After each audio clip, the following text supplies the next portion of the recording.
Pearl Harbor attack মানব ইতিহাসের এক গুরুত্বপূর্ণ মোড় ঘুরিয়ে দেওয়া ঘটনা। 1941 সালের 7 ডিসেম্বর জাপানের সামরিক বাহিনী হাওয়াইয়ের পার্ল হারবারে যুক্তরাষ্ট্রের নৌঘাঁটির উপর আকস্মিক আক্রমণ চালায়। এই ঘটনাটি শুধু যুক্তরাষ্ট্রকেই নয়, বরং সমগ্র বিশ্ব রাজনীতির গতিপথ পরিবর্তন করে দেয় এবং সরাসরি যুক্তরাষ্ট্রকে ওয়ার্ল্ড ওয়ার 2-এ যুক্ত করে। প্রেক্ষাপট: দ্বিতীয় বিশ্বযুদ্ধের আগে জাপান দ্রুত একটি সাম্রাজ্যবাদী শক্তিতে পরিণত হচ্ছিল।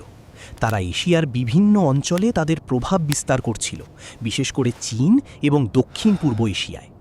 অন্যদিকে যুক্তরাষ্ট্র জাপানের এই আগ্রাসী নীতির বিরোধিতা করছিল। 1940 সালে যুক্তরাষ্ট্র জাপানের ওপর তেল ও অন্যান্য গুরুত্বপূর্ণ সম্পদের উপর নিষেধাজ্ঞা আরোপ করে।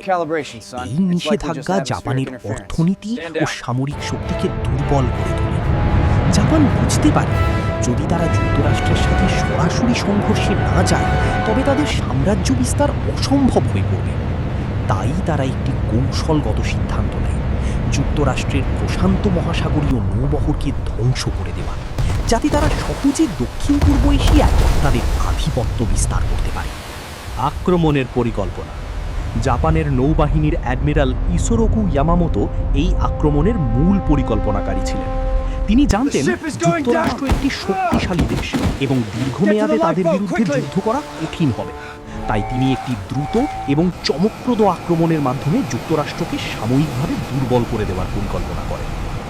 এই পরিকল্পনার অধীনে জাপান গোপনে তাদের বিমানবাহী রণতরী এবং যুদ্ধবিমানগুলোকে প্রশান্ত মহাসাগরে মোতায়েন করে।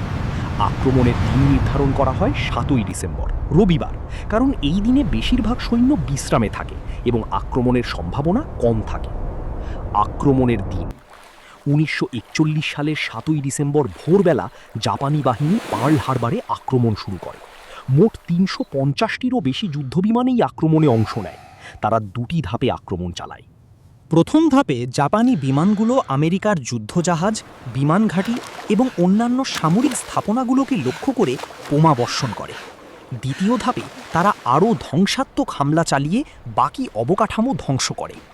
এই আক্রমণে যুক্তরাষ্ট্রের 8টি যুদ্ধজাহাজ ক্ষতিগ্রস্ত বা ধ্বংস হয়, যার মধ্যে ইউএসএস অ্যারিজোনা সম্পূর্ণভাবে ধ্বংস হয়ে যায়। এছাড়া 180টিরও বেশি যুদ্ধ বিমান ধ্বংস হয় এবং 2400-র বেশি আমেরিকান নিহত হয়।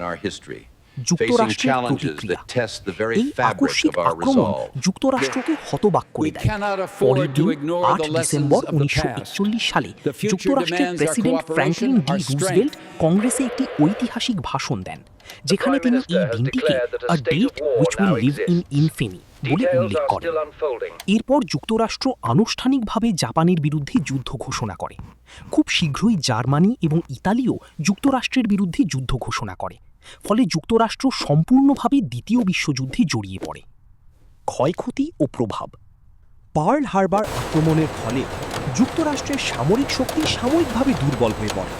তবে এই আক্রমণ যুক্তরাষ্ট্রের জনগণকে ঐক্যবদ্ধ করে তোলে। আগে যেখানে অনেক আমেরিকান যুদ্ধের বিরুদ্ধে ছিল, সেখানে এই ঘটনার পর তারা যুদ্ধের পক্ষে অবস্থান নেয়।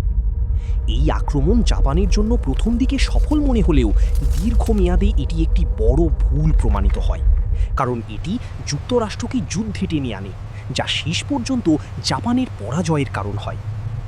দীর্ঘমেয়াদী প্রভাব: পার্ল হারবার আক্রমণ শুধু একটি সামরিক ঘটনা ছিল না, এটি বিশ্ব ইতিহাসের গতিপথ পরিবর্তন করে।